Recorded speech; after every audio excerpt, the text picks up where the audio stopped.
कितना खतरनाक एक्सीडेंट हुआ इस बेचारे का, इसका तो चेहरा भी पहचानने में नहीं आ रहा है। मैंने तो सुना है मैन, एक्सीडेंट के बाद गाड़ी में आग लग गई थी। अब होनी को कौन टाल सकता है। सही बोलता है मैन। हम तुम्हारे बगैर कैसे जिएगा James? For God's sake, don't go. अपनी मामा को छोड़कर मत जाओ जेम्स।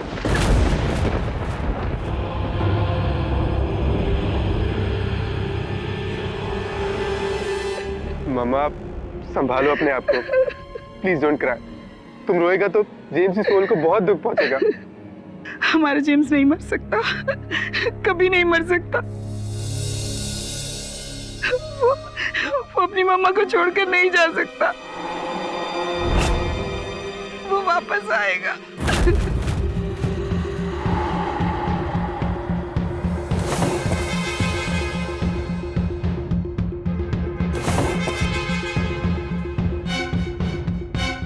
देखो देखो, मैंने कहा था ना हमारा जेम्स वापस आएगा। माँ, जेम्स इज डेड। देखो उसका कॉफी मिला, देखो।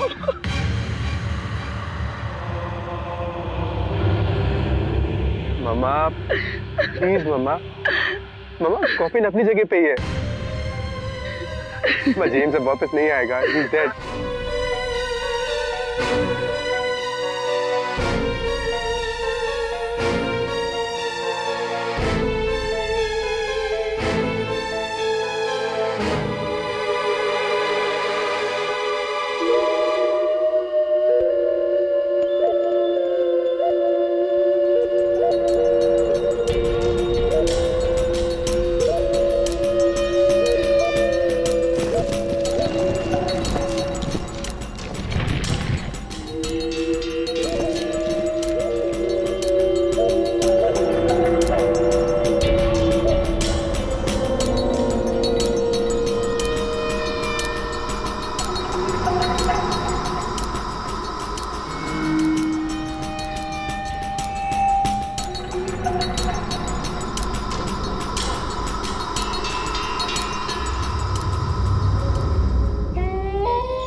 कितनी भयानक रात है। बिजली कड़क रही है, आंधी आ रही है।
God bless you, James.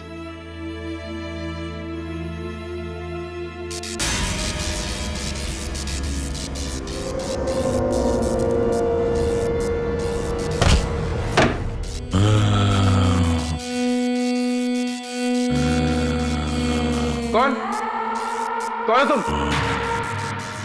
अरे कौन हो तुम?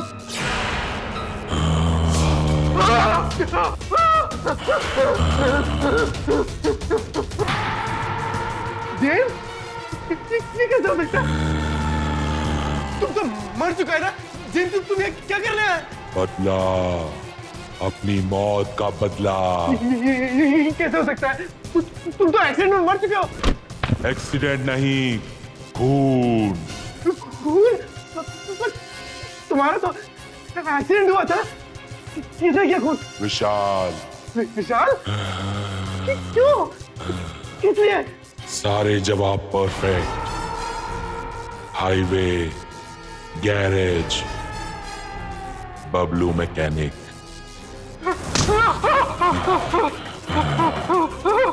हमको इंसाफ नहीं मिला तो कोई भी नहीं बचेगा, कोई भी नहीं, तुम भी नहीं।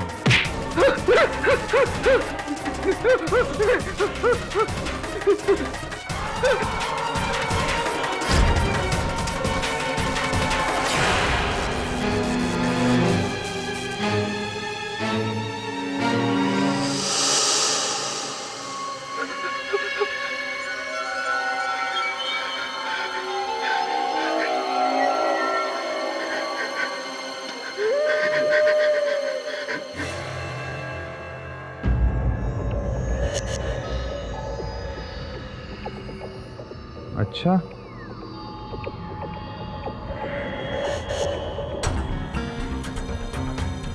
तो आप ये कह रहे हो कि आपको एक लाश मिली जो अपने लिए इंसाफ मांग रही थी। हाँ, वो मेरा भाई का लाश था। उसने बोला कि खूनी ने उसके मर्डर को एक्सीडेंट का रूप दिया है। बदला, अपनी मौत का बदला। तुम्हारा तो एक्सीडेंट हुआ था। किसने किया खून? विशाल। विशाल? क्यों?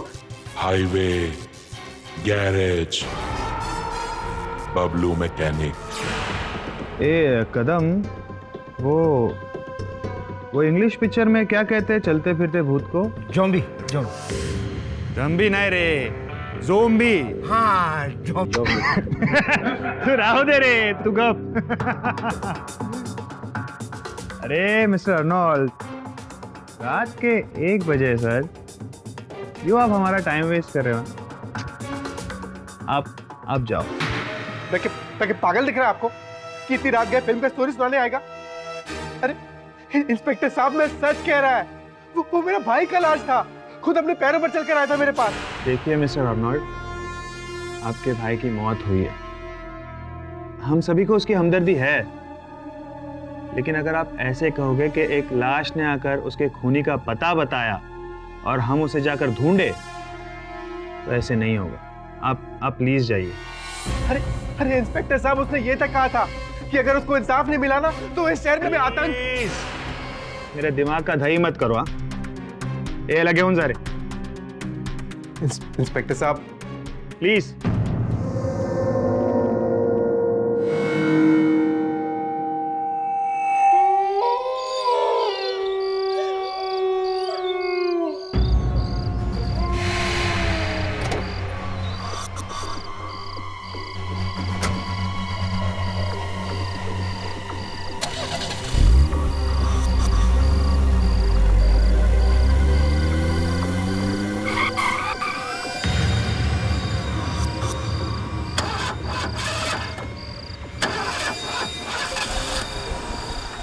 अरे ये गाड़ी को क्या हो गया अचानक?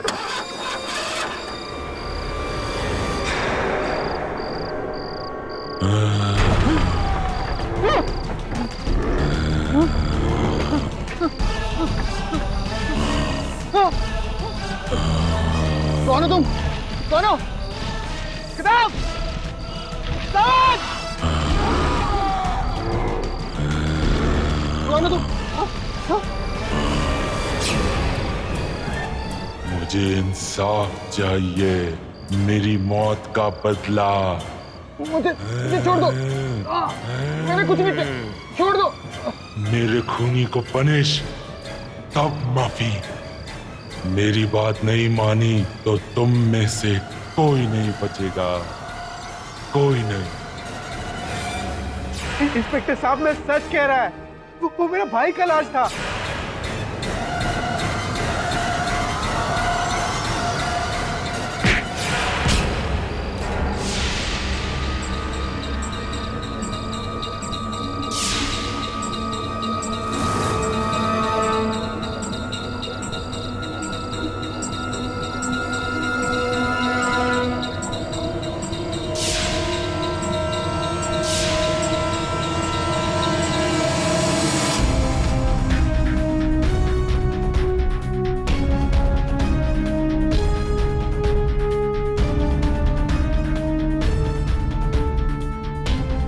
साहब यही जगह था साहब जहां से एक हाथ निकला, मेरा पैर पकड़ लिया था साहब।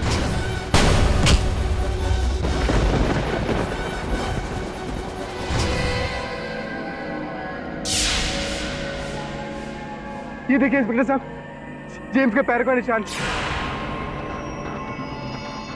वो यहीं से चलकर गया होगा। माना कि कल रात को मुझ पर लाश ने हमला किया, लेकिन वो लाश जेम्स की है या नहीं ये जानना बहुत जरूरी है। खोदो जल्दी।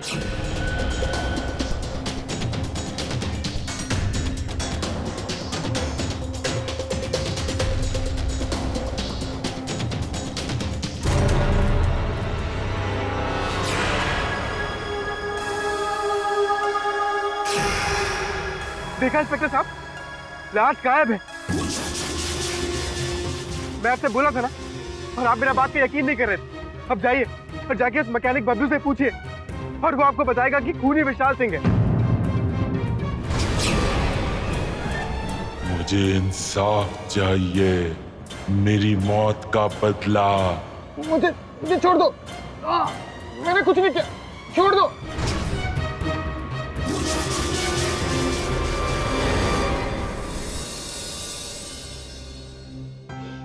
कॉलेज के दिनों से देख रहा हूं तुम्हें, तुम्हारी रोने की आदत अभी तक गई नहीं। रो नहीं तो क्या करूं, मेरे पति निर्दोष होकर सलाखों के पीछे। केडी, ये एक अजीब केस है। पुलिस का कहना ये है कि एक चलती फिरती लाश यानी ज़ोंबी ने आकर कहा कि विशाल ने खून किया है। ज़ोंबी? अच्छा। और पुलिस ने मान लिया। ये गलत है, विशाल एकदम बेकसूर है। मैं उसके साथ कितने सालों से रह रही हूँ केडी, वो किसी की जान नहीं ले सकता। देखो सुमिता, मैं तुम्हारी बात से सहमत हूँ, लेकिन अखबारों में जो छपा है और जो आम जानकारी है उसके अनुसार जेम्स और तुम्हारे पति के बीच तो मुठभेड़ होती रहती थी। तो इसका मतलब ये नहीं कि वो किसी का खून कर देगा।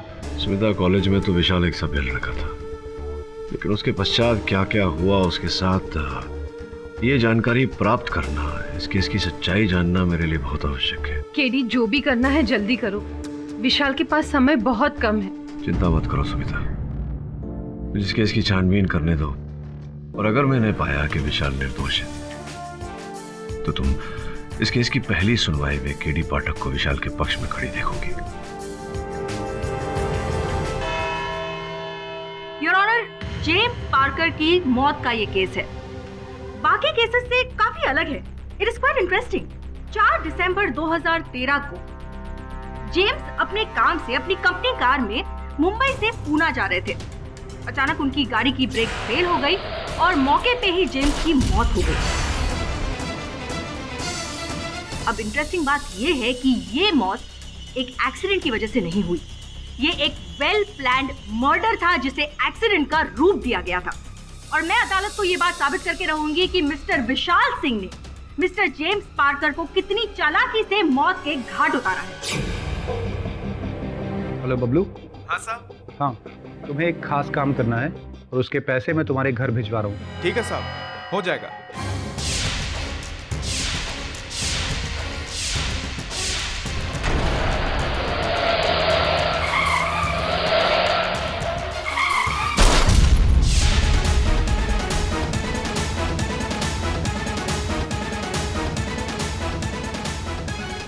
सुरभि दीक्षित,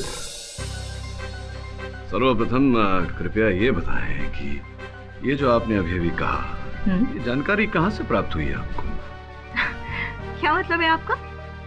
मतलब ये योर ऑनर की ये जो मुकदमा है ये प्रथम स्तर से ही निराधार है। पुलिस का ऐसा कहना है कि जो साक्ष्य और जो सबूत मेरे मुवक्किल के विरुद्ध उन्हें प्राप्त हुए हैं वो किसी चलती फिरती लाश, किसी ज़ॉम्बी के द्वारा प्राप्त हुए हैं।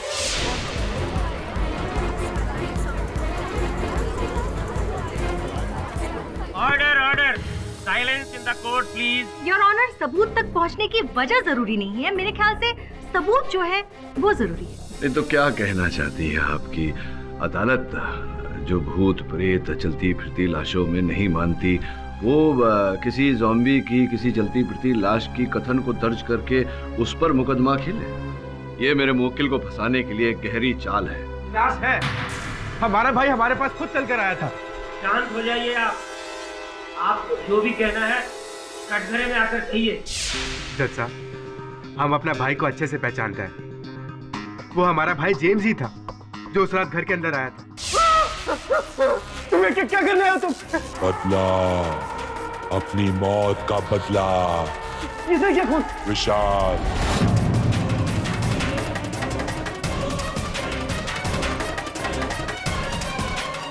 और वो हमको बोला कि अगर विशाल को सजा नहीं हुआ और उसे इंसाफ नहीं मिला तो वो किसी को भी जिंदा नहीं छोड़ेगा, सबको मार डालेगा। और अगर आपको हमारी बात पे यकीन नहीं है तो आप इंस्पेक्टर कामले से पूछ लो। योर ऑनर, ये बात सच है कि जेम्स की लाश ने मुझ पर हमला किया।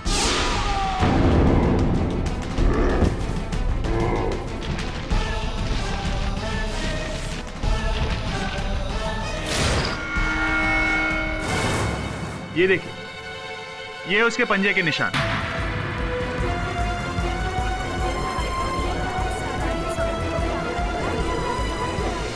योर ऑनर, उस दिन लाश के साथ मुठभेड़ में इंस्पेक्टर के हाथ लाश की शर्ट का ये टुकड़ा आ गया था।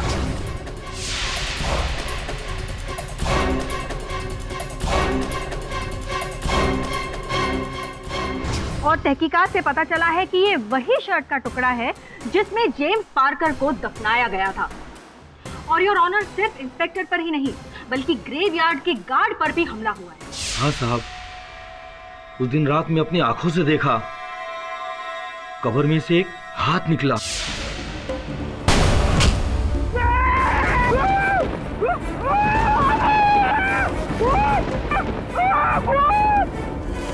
उसने तो हमारे पैर पकड़ लिया था। वो तो पहाड़ों वाले देवी माँ का कृपा है कि मैं बच गया। साहब, उस लाश को इंसाफ दिलाइए, नहीं तो हम सब मारे जाएंगे।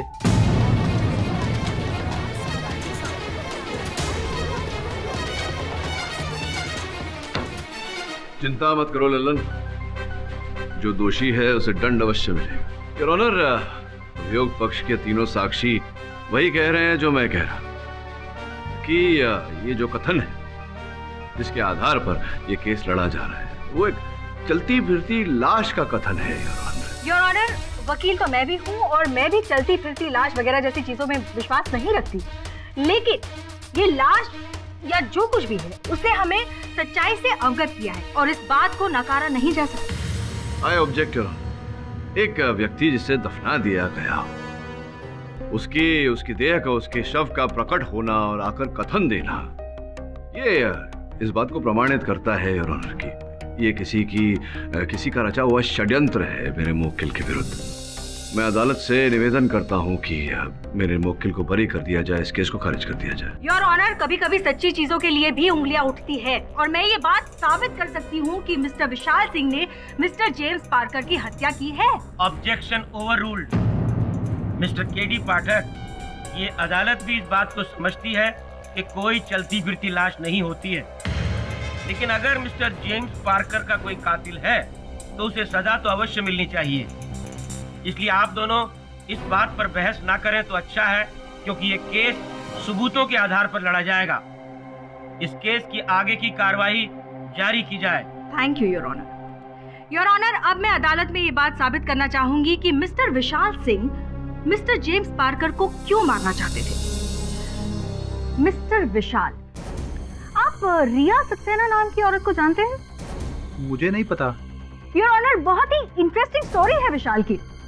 सितंबर 1995 विशाल ने मिस्टर जेम्स को रॉड से मारा था और ये मैटर पुलिस में भी दर्ज हुआ था, जिस बात की एफआईआर रिपोर्ट हमारे पास है।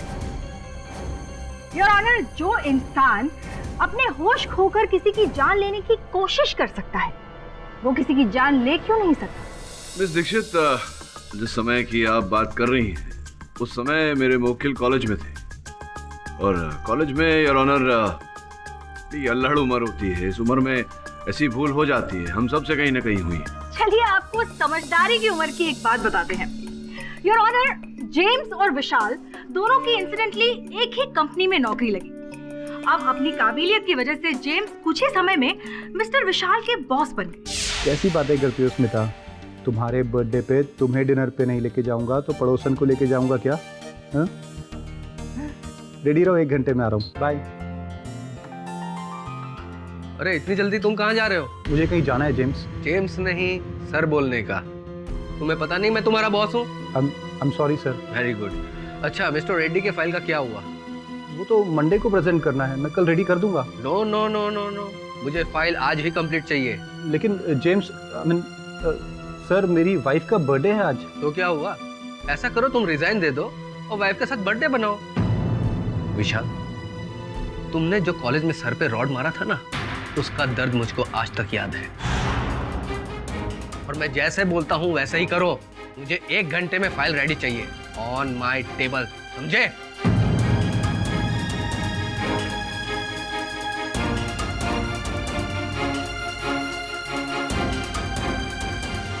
तो मिस्टर विशाल, क्या आप जेम्स से नफरत करते थे या नहीं? हाँ थी, लेकिन इसका मतलब ये नहीं कि मैं उसका जाके कत्ल कर दूंगा। जितना सवाल उतना ही जवाब प्लीज। इसके आगे की कहानी मैं बताती हूँ योर ऑनर। धीरे धीरे विशाल के दिल में जेम्स के प्रति नफरत बढ़ती गई, उनका जहर बढ़ता गया और उनके सब्र का बांध तब टूटा जब जेम्स ने इनका प्रेजेंटेशन चुरा के अपने बॉसेस के सामने प्रेजेंट करके खूब वाहवाही लूटी। अब मैं ये नहीं कह रही हूँ कि जेम्स ने जो किया वो सही था या गलत, लेकिन इसका मतलब ये नहीं कि नफरत की आड़ में आकर आप किसी की जान ले लें।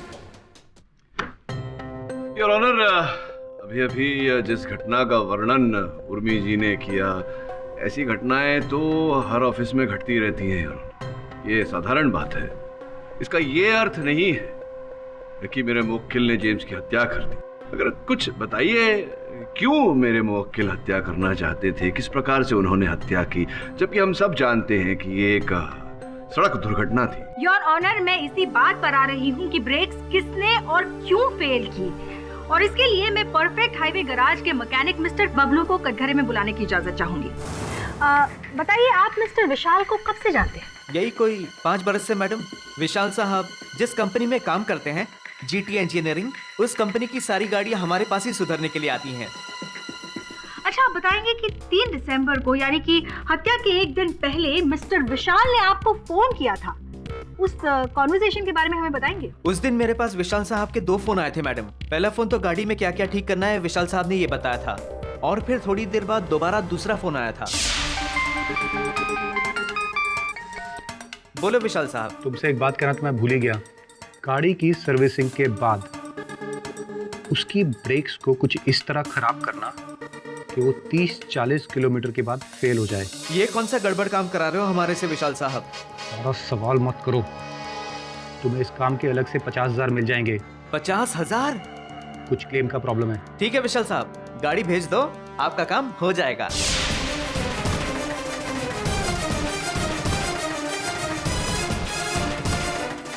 योर ऑनर, ये आदमी झूठ बोल रहा है। मैंने इसे गाड़ी की रिपेयर के लिए जरूर कहा था, लेकिन गाड़ी के ब्रेक फेल करने के लिए नहीं बोला। उस टेलीफोन कॉन्वर्सेशन की ट्रांसक्रिप्ट हमारे पास मौजूद है और ये मैं अदालत में पेश करना चाहूंगी। Your witness please. इस समय कोई प्रश्न नहीं है। केडी, ये आदमी झूठ बोल रहा है। केडी,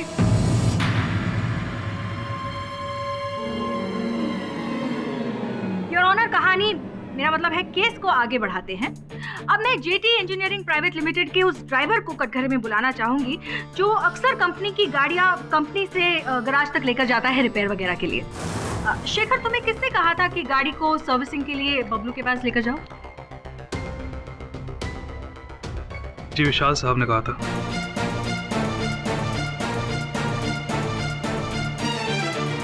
विशाल सिंह साहब ने? अच्छा, आपको ये बताया था कि गाड़ी में क्या क्या रिपेयर करवाना है? वैसे तो विशाल सर हमेशा मुझसे कह देते थे कि गाड़ी में क्या क्या काम करवाना है, लेकिन इस बार उन्होंने कहा तुम गाड़ी लेकर गैराज जाओ। गाड़ी में क्या क्या काम करवाना है ये मैंने मैकेनिक को बता दिया है। Mister Pathak, your witness. जी नहीं अरुण, कोई प्रश्न नहीं।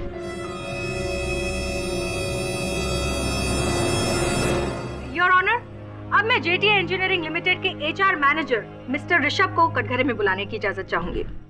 मिस्टर ऋषभ, आप जेम्स और विशाल सिंह की रिलेशनशिप के बारे में अदालत को बताएंगे? ऊपर ऊपर से तो काफी अच्छे दोस्त थे, मगर अंदर ही अंदर पक्के दुश्मन थे।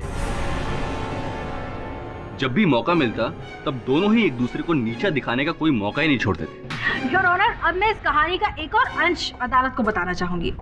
मिस्टर विशाल जेम्स से इतनी नफरत करते थे कि उनको रास्ते से हटाने का पूरा प्लान इन्होंने बना लिया था।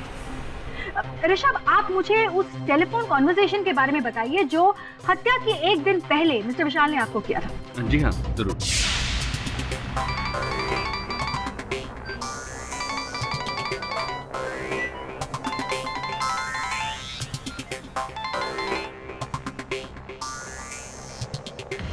हाँ विशाल बोलो। ऋषभ, ये जेम्स अपने आप को समझता क्या है? प्रेजेंटेशन के बाद तो उसका खेल खत्म हो जाएगा। हाँ। मंडे को उसका आखिरी दिन होगा ऋषभ। मंडे को जेम्स फिनिश होगा।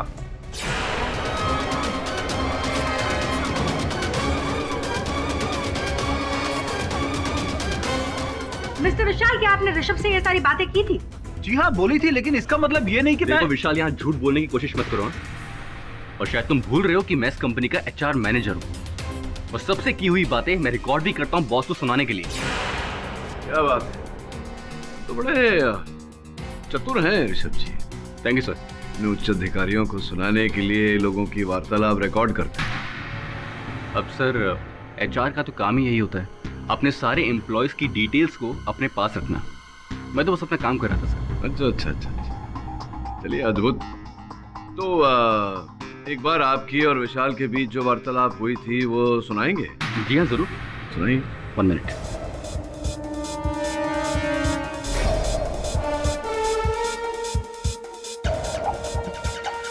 हाँ विशाल बोलो। ऋषभ, ये जेम्स अपने आप को समझता क्या है? प्रेजेंटेशन के बाद तो उसका खेल खत्म हो जाएगा। हाँ। मंडे को उसका आखिरी दिन होगा ऋषभ। मंडे को जेम्स फिनिश होगा।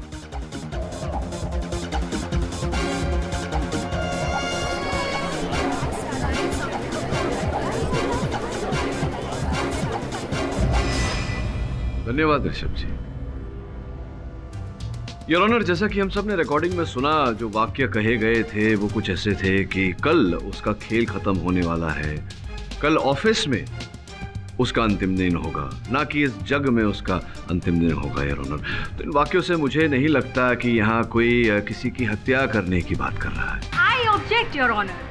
ऐसी बातें तो इंसान तभी करता है जब उसके मन में किसी की हत्या करने की साजिश चल रही हो। जी नहीं, ऐसा नहीं होता। वैसे भी अभी तक मेरी बात खत्म नहीं हुई है। वो क्या कहा था आपने कि मेरे मुवक्किल के मन में जेम्स की हत्या करने की मंशा जागी क्योंकि जेम्स ने इनका प्रेजेंटेशन चुरा लिया था और अपना बना लिया था। ऐसा कुछ कहा था आपने? हाँ, तो मैंने ऐसा कहा था। एक मिनट ऋषभ, ये जो वार्तालाप तुमने हमें सुनाई, ये प्रेजेंटेशन चोरी होने के पहले है या उसके बाद का? सर, फोन तो पहले ही आया था। पहले की? तो मिस दीक्षित, क्या कहने का अर्थ हुआ आपका कि मेरे मुवक्किल जानते थे कि जेम्स इनका प्रेजेंटेशन चोरी करेंगे?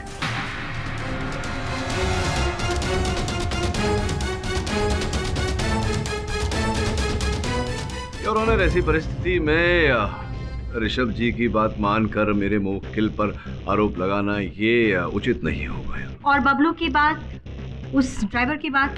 हाँ, उन्हें नहीं भूला। समय आ गया है उनसे पूछताछ करने का। बबलू, तुमने कहा था कि फोन किया था विशाल सिंह ने तुम्हें पूरा विश्वास है कि जिस व्यक्ति ने फोन किया था तुम्हें विशाल सिंह ही था, विशाल सिंह की ही आवाज थी? ये बहुत बेकार बात कर दी वकील साहब आपने। सालों से मेरी बात विशाल साहब से हो रही है, मैं उनकी आवाज को अच्छी तरह से पहचानता हूँ। अर्थात तुम्हें पूरा विश्वास है कि वो व्यक्ति जो तुमसे बात कर रहा था वो विशाल सिंह ही था? पूरा 200% विश्वास है साहब। बबलू, संजू, तू यहाँ क्या कर रहा है? अरे तारे को तो ढूंढ रहा हूँ मैं। ये सब क्या हो रहा है? साहब, मैं बबलू का दोस्त हूँ संजू, इसी के घर से भागता हुआ आ रहा हूँ मैं। वो बबलू की इसकी बीवी के साथ अर्जेंट बात करानी है। देखिए, इस तरह कोर्ट में फोन पर बात करना अलाउड नहीं है। आप बाहर जाकर बात करिए। बहुत अर्जेंट है साहब, इसके बेटे का एक्सीडेंट हो गया। योर ऑनर, मैं मानता हूँ कि कोर्ट में फोन पर बात करना कोर्ट के नियमों का उल्लंघन होगा, लेकिन यहाँ स्थिति कुछ गंभीर लग रही है। इसी कारण मैं निवेदन करता हूँ आपसे कि बात कर लेने दीजिए ना। जल्दी बात करवाइएगा।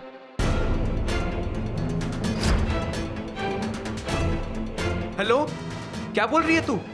चिंता मत कर, कुछ नहीं होगा, मैं अभी पहुंच रहा हूँ। जज साहब, मेरे लड़के का एक्सीडेंट हो गया, मुझे जाना होगा। अरे रुको रुको रुको, इतनी शीघ्रता भी क्या है भाई? ये बताओ कि कैसे पता तुम्हें तुम्हारे पुत्र का दुर्घटनाग्रस्त हो गए हैं? किसका फोन आया था? दिखाई नहीं दिया, अभी मेरी लुगाई का फोन था। तुम्हारी धर्मपत्नी ने तुम्हें फोन किया था ना, तो तुम्हारी धर्मपत्नी को यहीं बुला लेते हैं, है ना? आइए जरा, आइए अंदर आइए। कहाँ है? अरे बॉस, मैडम।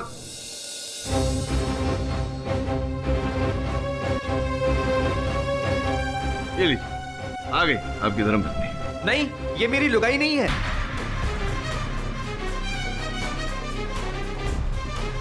नहीं, अगर ये तुम्हारी धर्मपत्नी नहीं है तो फिर तुम्हारी धर्मपत्नी ने फोन नहीं किया था तुम्हें, क्योंकि फोन तो इन्होंने किया था। ये सब क्या हो रहा है योर ऑनर? आप साबित क्या करना चाहते हैं मिस्टर पाठक? क्षमा चाहता हूँ योर ऑनर, वास्तविकता को सामने लाने के लिए मुझे ये छोटा सा खेल खेलना पड़ा। जो फोन इन्हें आया था वो इनकी पत्नी ने नहीं, इन महिला ने किया था, किंतु इन्हें लगा कि इनकी पत्नी से बात हो रही है इनकी। जब वर्षों से विवाहित पत्नी का स्वर नहीं पहचान पाई है फोन पर, तो हम कैसे मान ले कि विशाल सिंह ने ही इन्हें फोन किया था और वो विशाल सिंह की ही आवाज थी जो इन्होंने पहचानी।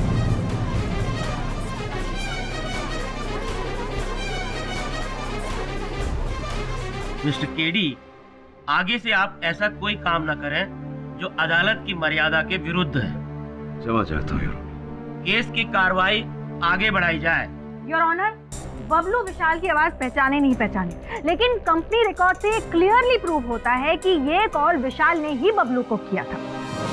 योर ऑनर, कंपनी का लैंडलाइन है और कोई भी व्यक्ति जो कंपनी में काम करता हो या वहां आया हो, वो उस कंपनी के लैंडलाइन का और विशाल सिंह के एक्सटेंशन का उपयोग कर सकता है योर ऑनर फोन करने के लिए। रही बबलू साहब की बात, तो बबलू साहब कुछ ऐसे व्यक्ति हैं जो 10,000 रुपए के लिए एक गाड़ी का इंजन दूसरी गाड़ी में फिट करते। तो अगर इन्हें अधिक मात्रा में रुपए मिले तो ये गाड़ी का ब्रेक फेल भी कर सकते हैं और अदालत में झूठा कथन भी दे सकते हैं। ये सब इनके बस की बात है। और HR मैनेजर ऋषभ की बात को तो मैं अदालत में खंडित कर ही चुका हूँ। तो कुल मिला के अब अभियोग पक्ष के पास उस चलती फिरती लाश के कथन के अतिरिक्त और कुछ नहीं बचा यार ऑनर, और उस कथन के आधार पर मेरे मुवक्किल को दोषी करार नहीं दिया जा सकता। एक ही तरीका है योर ऑनर, उस चलती फिरती लाश तक पहले पहुंचना पड़ेगा और इसमें लगेगा समय। मैं अदालत से निवेदन करता हूं कि तब तक मेरे मुवक्किल को जमानत पर रिहा किया जाए। इस अदालत की अब तक की कार्यवाही तमाम सबूतों और गवाहों को सुनने के बाद यह निश्चित नहीं हो पाया है कि mister Vishal Singh mister James Parker के हत्या के जिम्मेदार हैं। लिहाजा यह अदालत मिस्टर विशाल सिंह की जमानत की अर्जी को मंजूरी देती है। The court is adjourned for the day. जज साहब, विशाल सिंह को रिहा करके आप बहुत बड़ी गलती कर रहे हैं जज साहब। अरे हमारा भाई जेम्स ऑफिस आएगा और हमको मार डालेगा जज साहब। उसने कहा था कि अगर उसको इंसाफ नहीं मिला तो हमें मार डालेगा जज साहब। हमारी बात सुनिए जज साहब।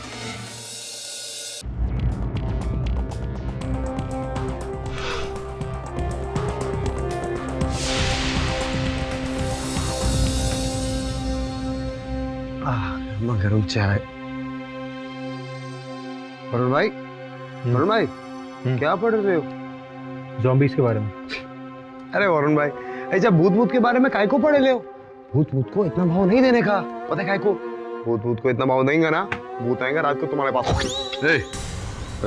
तू कुछ भी बोलता। सर, मैंने रिसर्च किया है, दुनिया में बहुत सारे लोग हैं जिन्हें सचमुच लगता है कि ज़ॉम्बी होते हैं। तुझे क्या लगता है? सर, दिमाग तो मानने को तैयार नहीं है कि ज़ॉम्बी होते हैं, पर दिल कह रहा है कि जब इतने सारे लोगों ने देखा है तो कहीं ना कहीं इस बात में सच्चाई तो होगी सर। वरुण, केस लड़ते समय दिल की नहीं, दिमाग की सुननी चाहिए। वैसे अलग अलग परिस्थिति में तो दिल तो बहुत कुछ कहता है, लेकिन दिल के साथ साथ दिमाग का वही बात कहना बहुत आवश्यक है। इस समय मेरा दिमाग ये कह रहा है कि ज़ॉम्बी जैसी कोई चीज होती नहीं। अपन को भी ऐसे लगता, अपन को भी एकदम करेक्ट लगता है बॉस, बहुत एकदम सही बोल रहे हैं। और भाई कुछ भी फेंक रहे हैं, ऐसा कुछ नहीं होता बस, करेक्ट है। अबे ज़ॉम्बी मतलब नहीं होते ना बस, अब मतलब कोई मरेगा वापस थोड़ी आएगा। करेक्ट। लेकिन सर एक बात समझ में नहीं आ रही है, ये ज़ॉम्बी या फिर जो भी है जो लाश बनकर आ रहा है, उसे इस केस के बारे में इतना कैसे पता? यही तो चिंता का विषय है कि अंततः वो व्यक्ति जो भी है, जीवित व्यक्ति, वो है कौन? हाँ बॉस, अपन लगता है बॉस ये जो भी है ना आदमी, ये विशाल का एकदम सॉलिड दुश्मन है। विशाल ने किया रहेगा कुछ पंगा उसके साथ। हाँ, हो भी सकता है और नहीं भी हो सकता, लेकिन जो भी हो, ये केस बहुत पेचीदा होता जा रहा है। अगर बॉस केस पे चीदा है तो अपन का बॉस भी तो स्क्रू ड्राइवर है ना भाई। अरे बॉस बोले तो कि अगर केस का स्क्रू जरा ढीला है तो जरा टाइट कर दो ना। हाँ, केस का स्क्रू टाइट कर देंगे बॉस, फिर देखना खून खुद ब खुद सबको दिखने लगेगा। अपन जानता है बॉस को, एकदम टैलेंटेड आदमी है। श्रवण, तेरा ये पेच और स्क्रू ड्राइवर वाला जो कोई नहीं समझने वाला, दुर्भाग्यवश। काम पे आ जाएं। अगर इस केस के परिणाम तक पहुंचना है, विशाल सिंह को निर्दोष साबित करना है, तो सर्वप्रथम उस चलती फिरते शव तक पहुंचना होगा।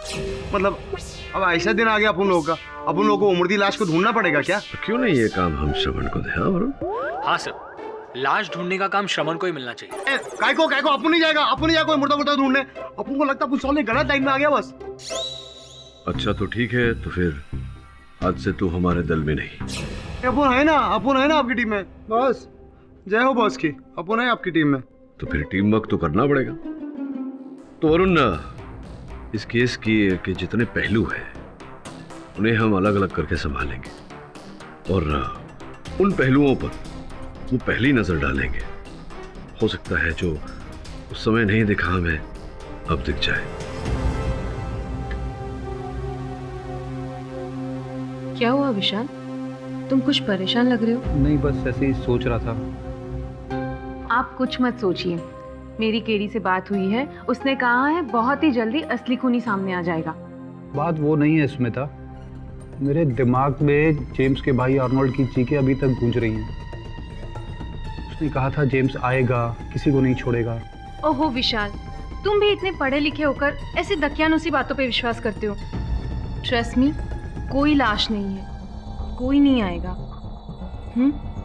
चलो खाना खाओ। बस मेरा पेट भर गया है, मैं सोने जा रहा हूँ। Good night.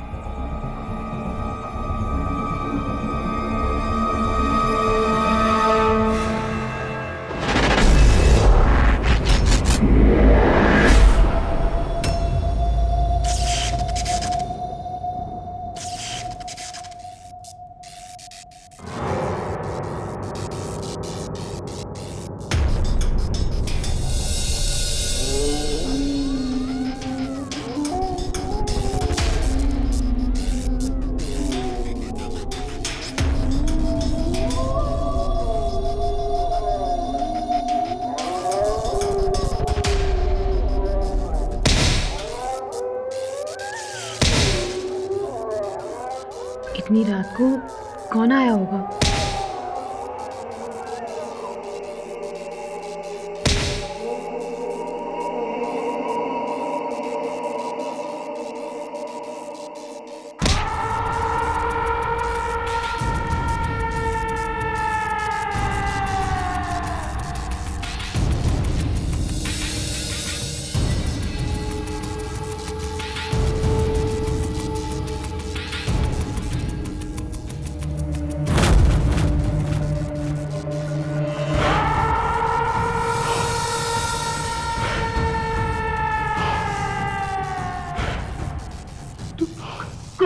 नहीं पहचाना?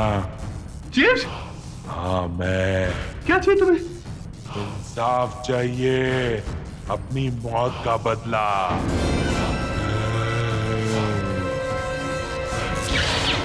जेम्स, जेम्स, मैंने तुम्हें नहीं मारा जेम्स, तुम्हें कुछ गलतफहमी हुई है। तुमने ही मारा है।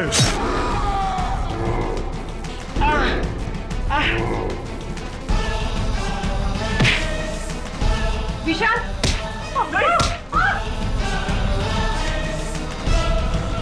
कोई नहीं बचेगा, कोई भी नहीं बचेगा। अगर अपनी फैमिली को बचाना चाहते हो तो पुलिस के पास जाके अपना गुनाह कबूल करो। कल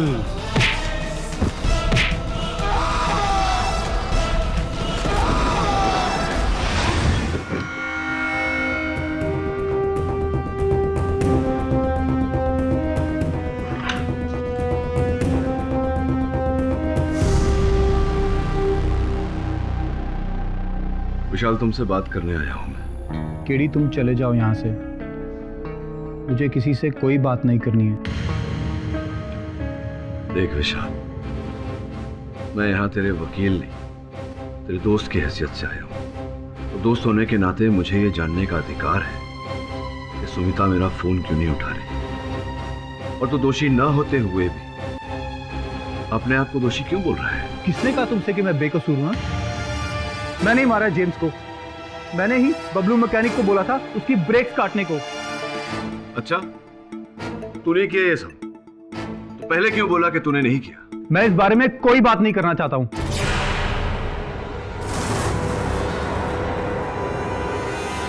देख विशाल, सच क्या है ये तुझे बताना पड़ेगा। और तू किस बात से डर रहा है?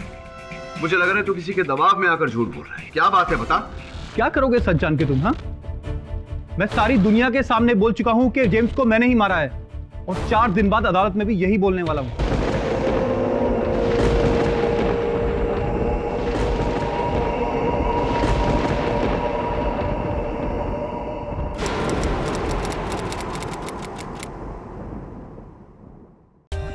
For more updates, subscribe to our channel, click the show links and enjoy watching the videos.